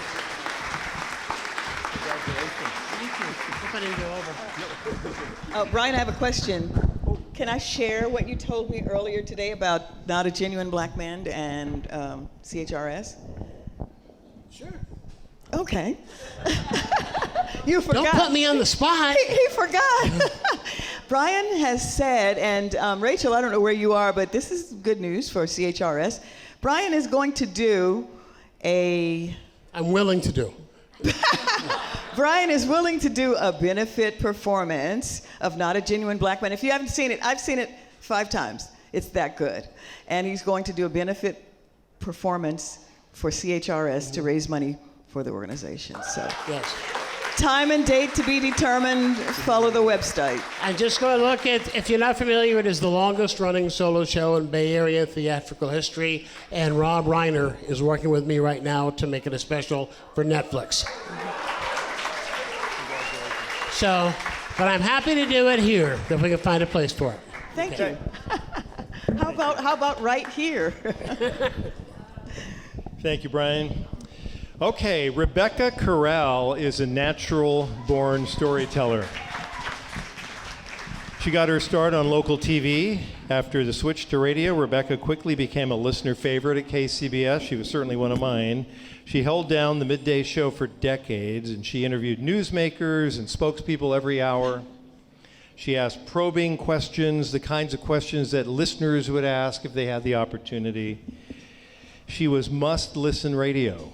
Ladies and gentlemen, Barhoff 2025 inductee Rebecca Corral.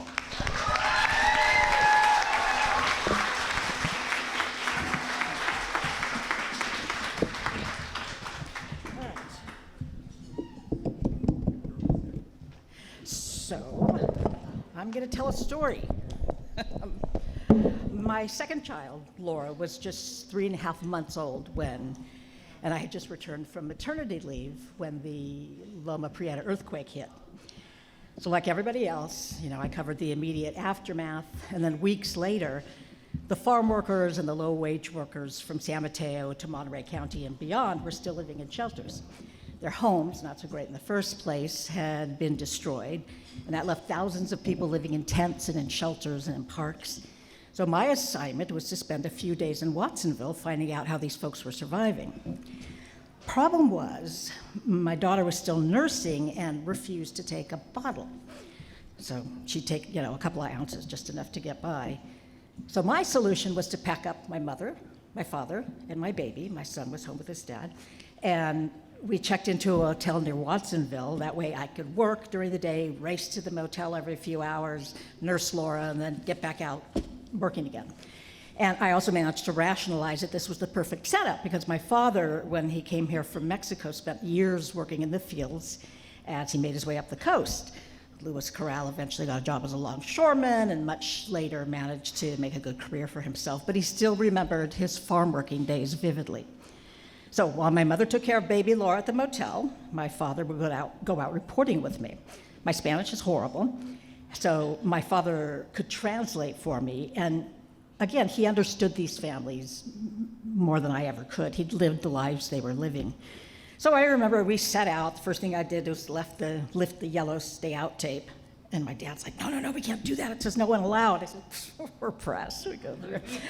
So I approached the families carefully, respectfully, and I had my dad. So not only would he speak to them in their language, but he spoke to them as someone who knew who they were. He was one of them. He knew how they lived. And so there was something about my usually gruff and machismo father that connected with these people. And so they would open up to him. And I think something about a father-daughter team sort of appealed to this sense of family. So for 3 or 4 days, we'd get dozens of interviews. We'd stop at the motel. I'd nurse Laura. We'd go back to another encampment or to FEMA to ask why these folks weren't getting help. KCBS got numerous awards for our earthquake coverage. I got a few from my reporting from Watsonville, and of course I gave them to my father. My dad talked about this for years. We covered these stories. He talked about how we covered this and we did that, and it became the stuff of family lore, and you would thought that my dad was a reporter, I was just holding the mic. So these were among my proudest moments as a radio reporter, but it was more than that. It helped my father and me do something that we hadn't really been able to do before. I was a really bad and rebellious teenager, and he was a strict, overprotective Mexican father. And so we didn't often see eye to eye in my teens or my 20s, but now he knew what I did, and I knew what he'd done. So life went on. My dad eventually got dementia, and in 2017, I moved my parents in to my house so I could help my mom care for my dad. He died a couple years ago at the age of 93 at 11 o'clock at night, with me holding his hand, naming all the people who loved him, assuring him that it was okay to leave and that we would all be okay. If you can have a storybook ending with dementia, I think that was as close as it gets. And I'm not sure we would have ended up there without the connection that we made covering the story decades earlier. I always knew it would be hard to leave this career that gave me so much, but instead of just leaving something, I was going to something I loved even more than my blessed career. My son had 3 daughters, so now I have granddaughters. One of them is here. Wave, Sophia. And I needed to be with them, and I needed to help my parents, so I retired. A little push. So thank you for recognizing my career, for honoring me for the job. I loved every single day. Like Lisa said, it was never work. I loved it. I couldn't have been luckier. Thank you.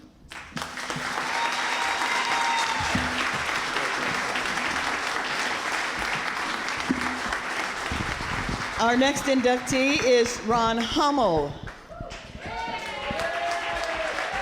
He worked as the imaging and production director for 3 of the most successful top 40 program directors in the entire nation, Michael Spears, Les Garland, and Jerry Cagle at 610 KFRC. And he was part of the RKO team that interviewed John Lennon on the day he was shot outside his apartment on Manhattan's Upper West Side in New York City. Ron's work was an impressive achievement during the rock radio heyday. Please welcome Bar Hoff, class of 25 inductee, Ron Hummel.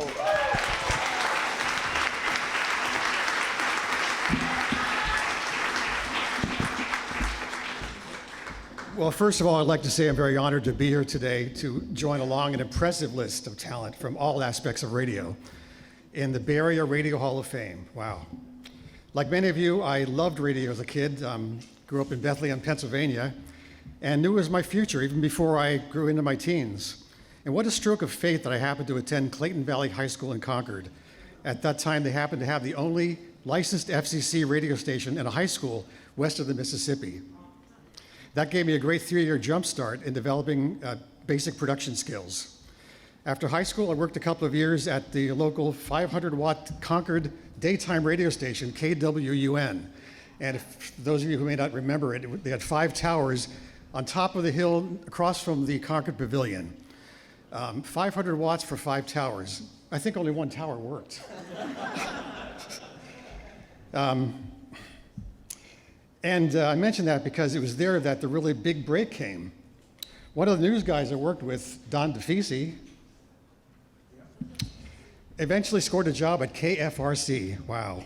Soon after that, he phones me up, Ron, there's an opening, get your ass down here. Well, the next day I got my ass over there as quickly as I could. Interviewed with KFRC Chief Engineer Extraordinaire, the late Bob Cantor, and was hired as a board op. What a thrill that was for this 19-year-old kid running the board for many of those same KFRC jocks I've been listening to for years. Soon after, the KFRC production director position opened up. Every day presented a new opportunity to put ideas into sound in a way that would make them stand out, cut through, and grab them by the ear. Of course, it made my job much more exciting working with some of radio's top programmers, as was mentioned, Jerry Cagle, Drake Chenault, Michael Spears, and my friend, the late, well, not the late, he hasn't died. God, he's gonna hate me to say that. The famous Les Garland, who went on to form MTV.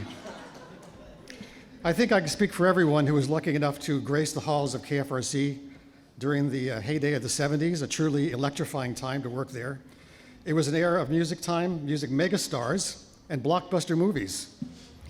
Saturday Night Fever, Grease, Close Encounters of the Third Kind. I was especially honored to pick up a Clio Award for the Close Encounters promo, voiced by the legendary Paul Frees. While still at KFRC, I was chosen to produce the monthly artist specials for the RKO chain, and later it became the RKO Radio Networks, under the late Joe Interrante as head of programming. That allowed me to eventually start my own production company. What happened? Leave there, start my own production company, and work for many of the other radio networks in the country. RKO Radio, of course, even Japanese radio. Couple of the more notable specials that came out of that. One had Dave Sholin and I flying off to London to meet with Paul McCartney and Wings.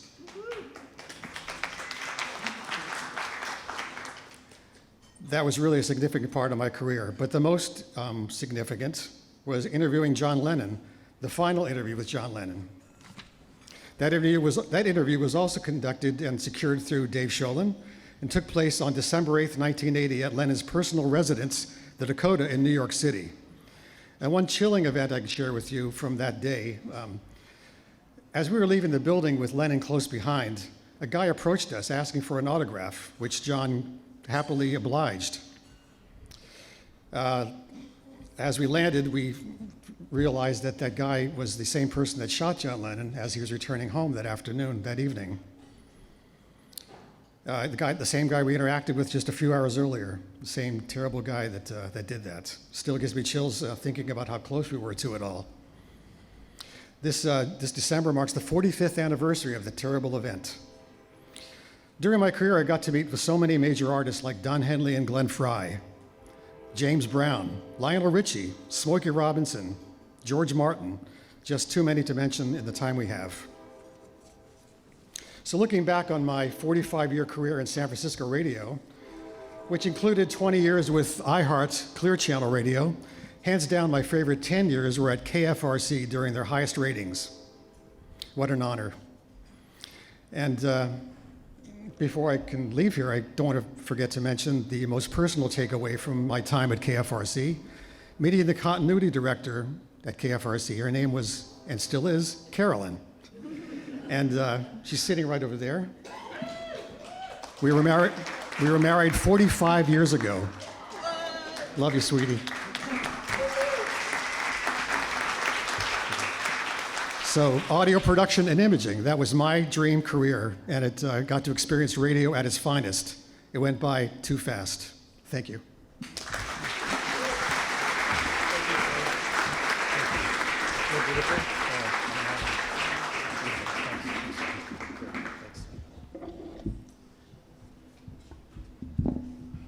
Okay, we have just a few more.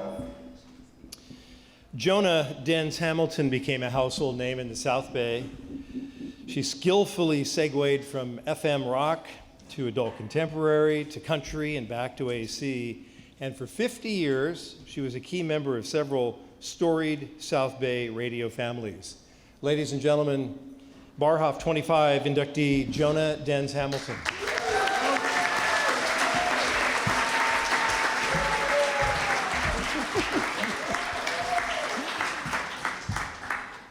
I think this is down a little too low. Is this one? This one's not live? You can do either one. I'm going to use this. Oh, there we go. You can hear me out there. Okay.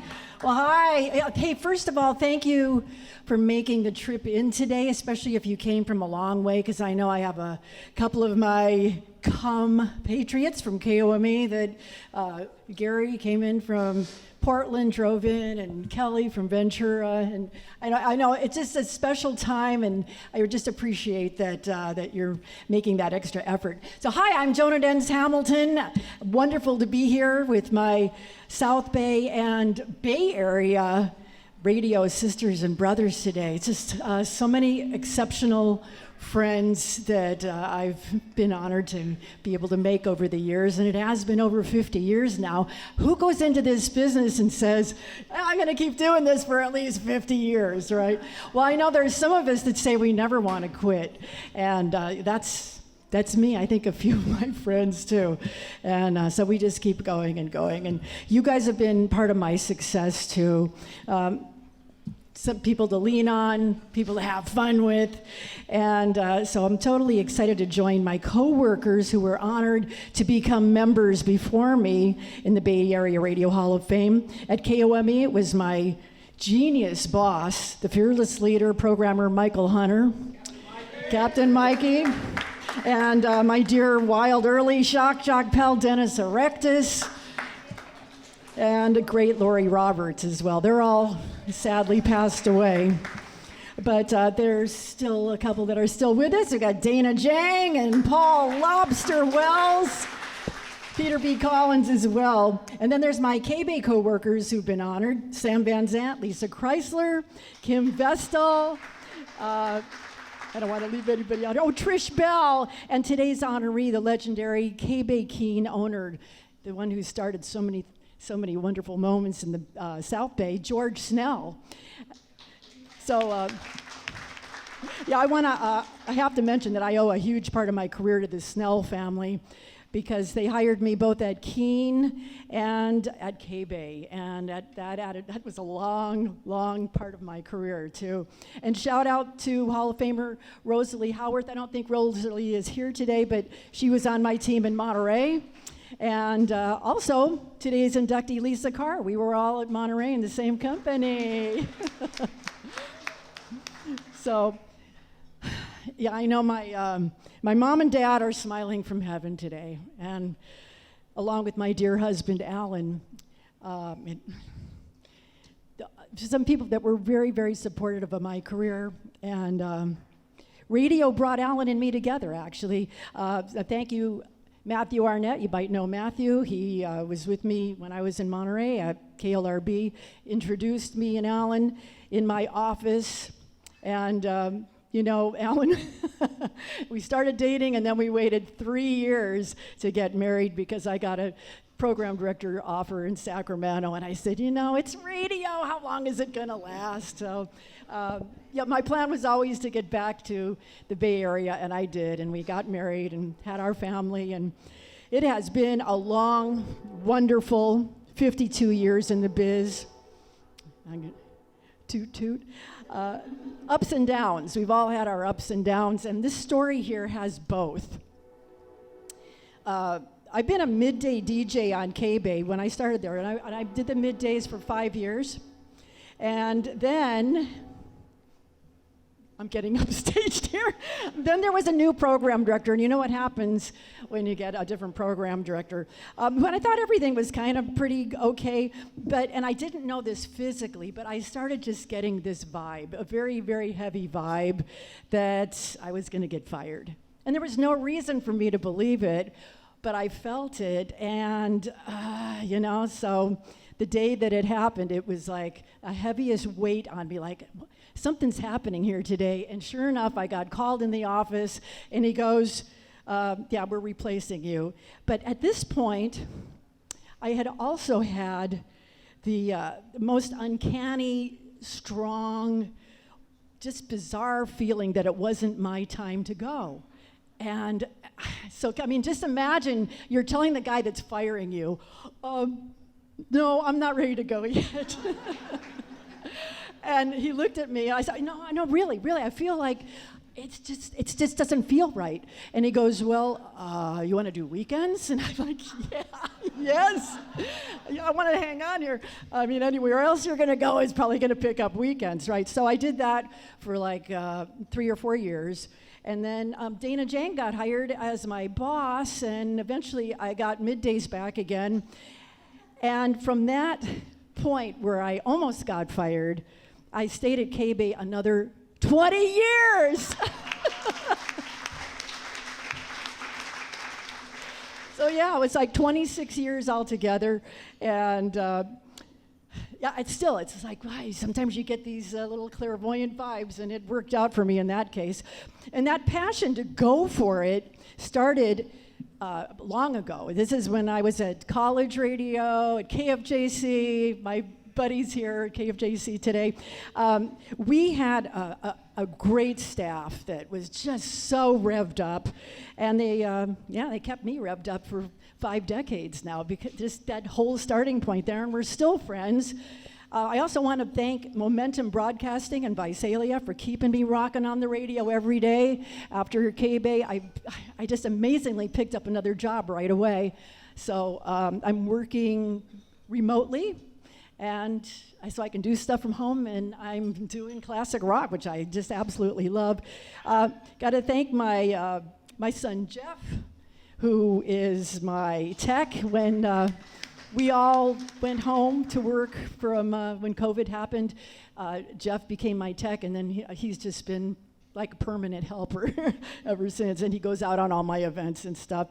And thank my son Chris for just being my best friend, as he's been saying since he was 3 years old.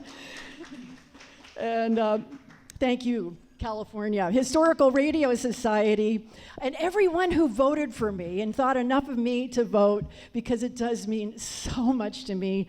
And this, and just being able to be part of this incredible, talented, cool community. Oh, and I want to do a shout out to Tom Campbell, who phoned me a little bit ago to say hi to everybody. He's in LA. He can't be here. He had open heart surgery, but he's doing great. And the guy still sounds like he's 30 years old, you know. Just he got a bunch of people to vote for me, so I appreciate that. And if you want, you can join us at Buffalo Wild Wings on Saratoga Avenue in San Jose. We're having an after party there, and just just another very, very heartfelt thank you so much.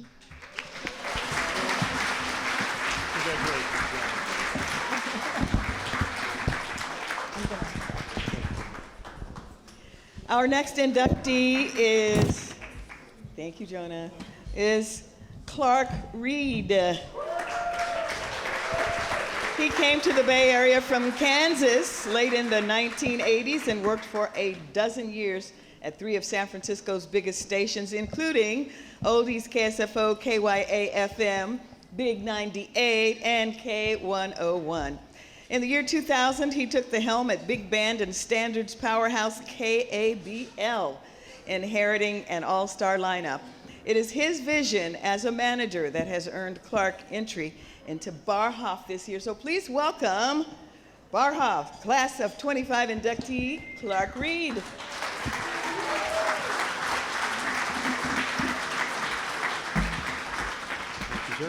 This one? Okay. Well, 2 mics, no waiting. I mean, you know. I'm going to tell a couple of stories about dealing with a little bit older air staff, which is an interesting subject in itself. But when I was at Cable, Jim Lang every morning during his breaks would turn to a monitor and check the golf scores and all kinds of stuff while he was in the 5-minute break. Well, he got in the habit of leaving his headphones on and not turning the mic off. And so our producer, Dino, would try to sneak around the console and turn the mic off, and Jim would go, "What are you doing here? Get over there." And I'm going, we can't, I mean, he could drop an F-bomb. I don't know what's going to happen. So one of my fine engineers and I got together, and we came up with the Jim switch. I had him wire an off switch to the microphone under Dino's side of the console.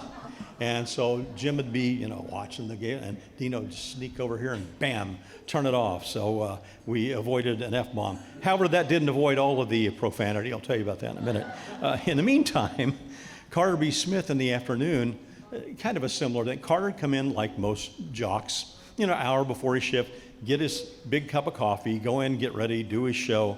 And about 4:20, he'd do his break, and then he'd need another cup of coffee. Got to get another cup of Joe. So he'd get up during the 5-minute break. He'd wander into the kitchen, get his coffee, start visiting with somebody, and forget about the weather that came at the end of the break. So I'd hear Bay Area weather, bum, ba, bum, ba, bum, and there's like this 60-second bed, and it's going on, and I'd run, sprint into the control room, and hit the button and start the jingle. And after about I had a dozen or so times of that, I go, you know what?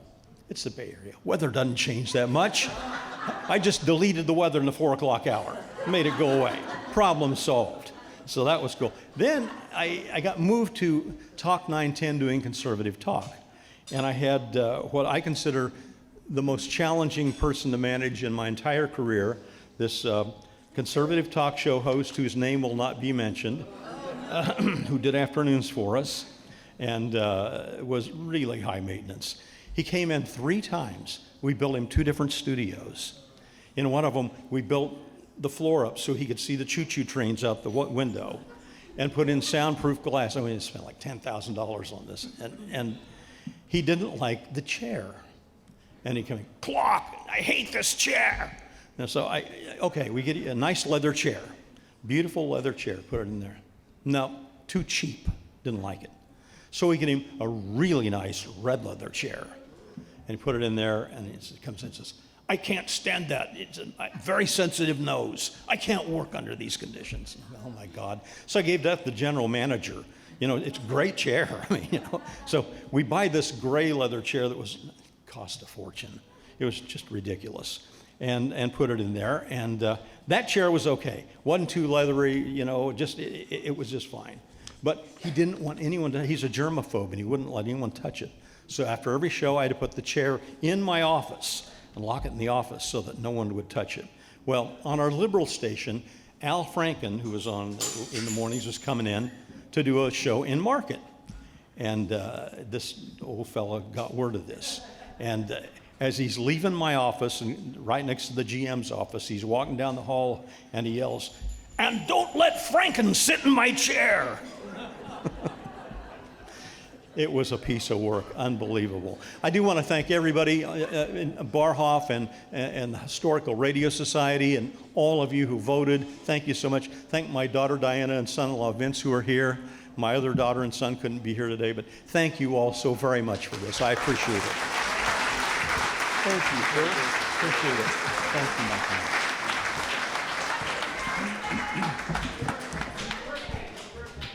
Is it his birthday today?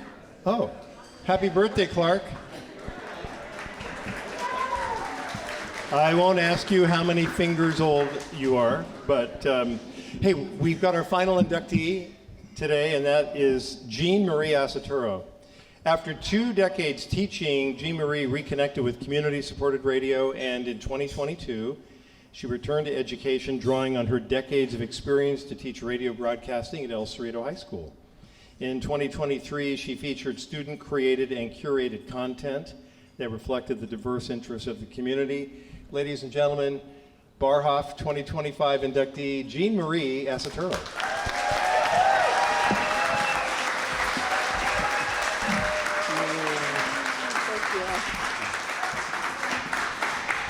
This is so weird because I can't see you with my reading glasses on. I can't see you with my reading glasses on, but I can't read my speech without my reading glasses. So, hi, I'm last. It's going to be short. Don't worry. You've all been so patient. It's almost as long as an El Cerrito High School class period. So, I'm honored and humbled to be recognized by the Bay Area Radio Museum and Hall of Fame Board of Directors for my work as an educator. And I'm also really sad because I quit my job teaching at the end of June. Yeah. When I told Rachel Lee that I resigned and suggested that maybe I didn't deserve this honor, she said, "That's okay. You're being recognized for what you've already done." So I thought about it. What did I do in my 3 years at El Cerrito High School at low power FM station KECG 88.1? Or more accurately, what did I help my students do? Well, they learned skills that helped them get on the air at K-Squid, KXSF, KSDT, KRRC, and KGPC, and CALX that I know of. There's some alumni I haven't heard from yet. They learned skills to work in audio production and to lead editing tutorials for their classmates at SF State. Jack, who's here today, said he can add guest lecturer to his resume because he's at the program at SF State right now. One student fulfilled a lifelong dream to call a baseball game. He called more than one game, by the way, and he was a natural. Shout out to Xavier. If anybody's hiring, check in with me because he's amazing. He's working at UC Berkeley right now in the student store, but put him in, coach. They curated a program schedule that reflected their community's interests and included their voices. They filed reports from South Korea. They planned radio marathons. They wrote radio plays. Yes, in 2023, the first full production that landed in my inbox was a fully staged Johnny Dollar episode, complete with Foley, from students who thought of that themselves. Yes, high school students. They organized thousands of CDs and hundreds of records, or as one student called them, big CDs. They asked me, why didn't we have any cassettes? They did. I explained. They took risks, and they found their voices. And I supported them in all of this, of course, because that's what I think a good teacher does. Create systems that work, lay some fundamental foundations, be available for help, and then get out of the way to let students be creative. Kind of like a good program director. Hopefully. Uh-oh. The room was really quiet when I said that. Well, we live in hope. And I hope that I also taught my students that when a job is not sustainable, it's okay to quit. And that's a lesson that I think a lot of us in this room have learned over the years. I hope I taught them that their labor has value and that all of us have valued. And if you feel like you're not being valued, then go where you're appreciated. So those things feel, yeah, clap for that. Thank you. So I think those things are worthy of celebration. And I definitely want to celebrate and uplift all the amazing people who inspired me to pursue radio, a lot of whom are in this room right now. It's weird, y'all. It's really cool. But I also grew up with the radio under my pillow, and I thought that was special, and I think we all did that, because that's how you get here.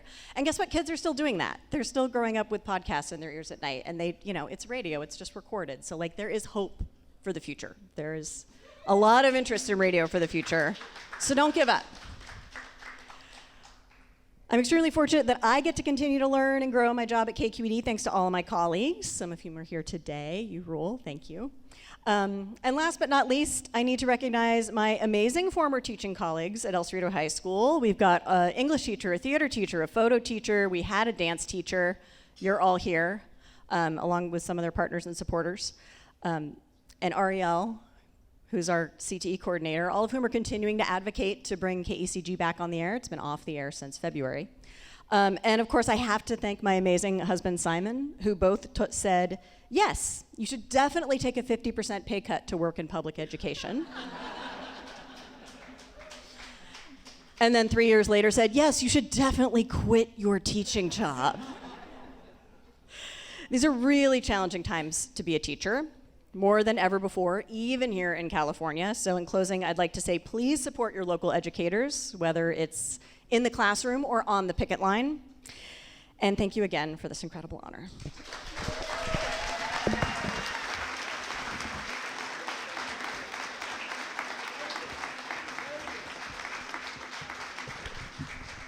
And that's a wrap, everybody. It's a wrap for today. The 20th annual induction ceremony of the Bay Area Radio Hall of Fame. First of all, show of hands, how many people have been over to the California Historical Radio Society in Alameda? That's a good number. For those of you who haven't, please do. It's an amazing spot. It's a great, the building has been renovated all the way back in has recently won an Alameda Architectural Award for the fact of the bringing it back to the way it was in the good old days. It's a beautiful building now, and the radios, everything there is special. Go and see, take a look. If you can't get there, go online to chrs.org. Okay, yeah, and check it out. Also want to say, please give another round of applause for our Barhoff class of 2025, please. Also, we want to thank Amber Klein of Scott's Seafood Restaurant. Food was much better, wasn't it? Food was great, great food. Executive Director Rachel Lee, Barhoff Program Producer Jude Heller, and Barhoff Program Executive Producer and MC John Evans. Thank you, Rosie. And I'd also like to thank our video wizard and CHRS member Ricky Rubin of ABC7, KGO TV, and Steve Cushman, Dave Belici, Jimmy Fink, and Steve Garaventa for their work today. Nominations are now open for the 2026 class. It's really easy to do. Go to bayarearadio.org and find the nomination form. You can nominate somebody for next year. You can nominate up to, I believe it's 2 or 3 people per year, per person. Is it 3? Okay. And remember to get your parking ticket validated for a partial discount. And thanks everybody for coming. I'm really happy you're all here. Thank you.